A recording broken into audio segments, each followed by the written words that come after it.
Welcome to another episode of 5YT Music. I have only recently become serious about studying music theory, and thanks to all the wonderful YouTube videos I have found a lot of inspiration to study. In this quick video I'm going to take a shotgun approach and mention a bunch of random music theory terms that until now I had no idea what they meant. But it's interesting because I stumbled upon a lot of these techniques on my own. But before watching all these great YouTube videos, I didn't know there was music theory terms for all these concepts. I'm going to talk about the following: the Picardy third,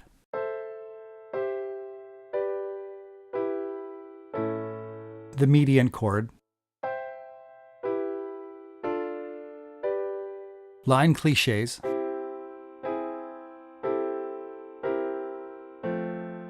minor plagal cadences,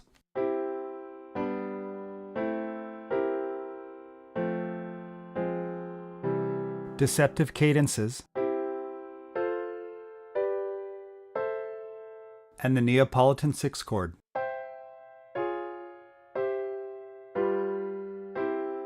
Here's an example of a Picardy third. First, let's hear this example that ends on a minor chord.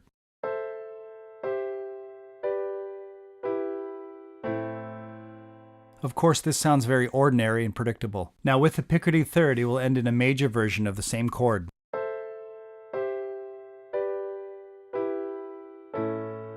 Notice how it ended on A major. Of course, this gives the feeling of optimism, despite the fact that the song is in a minor key. And if you want to go deeper into this, check out Signals Music Studio YouTube channel. Next example is the median chord. It's the third minor chord of any major scale. So in the case of D major, it's F sharp minor.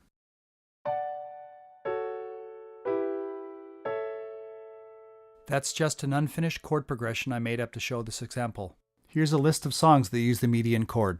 If you want to go deeper into this, look at Signals Music Studio YouTube channel. Here's an example of a line cliche. They are basically notes that move up or down in a consecutive order, and the chords typically harmonize with this movement up or down.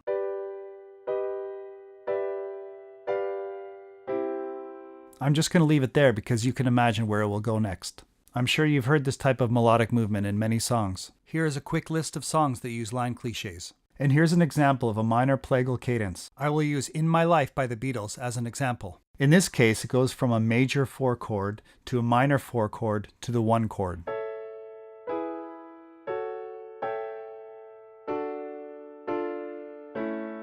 Notice how it has a very classic bittersweet sound as it moves from the major chord to the minor chord. Perhaps this has a slightly old-fashioned sound by today's standards, but feel free to use it in your own music. Here is an example of a deceptive cadence.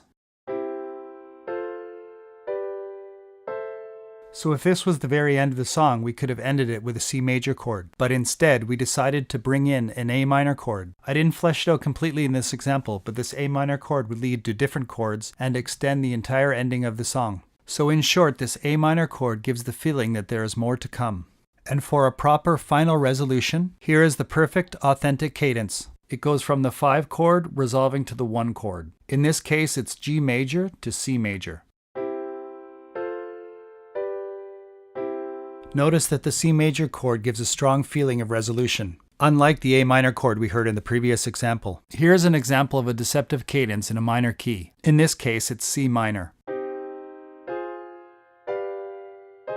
And here is the perfect authentic cadence using minor chords.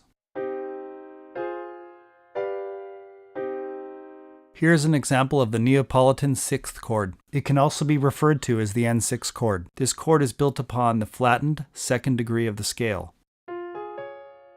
An alternative name for this chord is the Phrygian 2 chord, because the Phrygian scale has a flattened second note. So in C major, the second degree of the scale is D.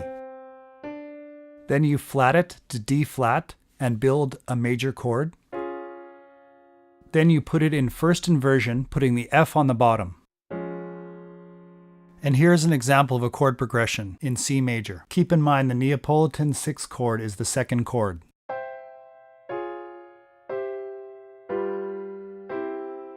If you want to dig deeper into this concept, check out Living Piano's Videos YouTube channel. And here's an example of it in Beethoven's Moonlight Sonata. It's the third chord that is D major with an F sharp bass. I'm just going to play the chords without the melody so you can hear it more clearly.